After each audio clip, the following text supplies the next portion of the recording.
The fool is the most common term used to describe, well, fools in the Proverbs. And there are a number of characteristics that you could kind of smash into the idea of fool.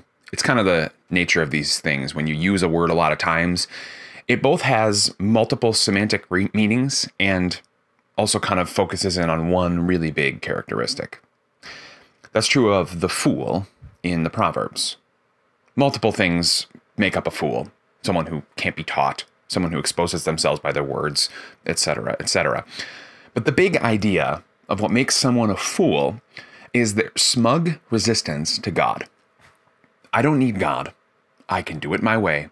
I can figure this out. I don't need to pray. I don't need to look to his word. I don't need to care about what he thinks of this. That's the biggest characteristic of the fool. And while it's really easy for us, of course, to look out at the world and say, look at all those fools, how often does the fool reside in our heart? The fool who says, I can figure this out without consulting, well, the Proverbs, or Jesus, or the Old Testament prophets, or the New Testament apostles. I can do this without praying. In fact, prayer, that's something I do when I have time, maybe before I go to bed at night, but it's not a regular part of my life. I can do this without consulting someone who is more mature in the faith than me, whether it's a parent or a friend, a leader at your church or your pastor. That's fool. Fools see God as secondary to their life. Like, I'm doing me, I'm doing my life, and God is here with me, walking beside me. And if I need him, I'll call on him, but he's not the primary mover. He's not the person who I look to for all the answers. He's not the thing that in which I live and move and have my being.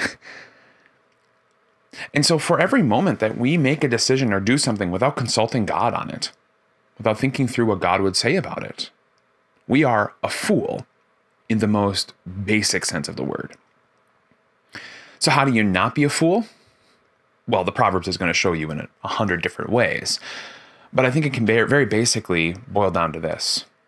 If you are not seeking God's word regularly, whether that's at church, from your pastor, in Bible study, reading the Bible on your own, then you will be a fool by default. You will not even think to go to God's word because you're not thinking about it in the first place, and the words are not rattling around in your head already. We are preaching, absorbing machines. Like I said, the gullible person just takes in whatever the world gives it.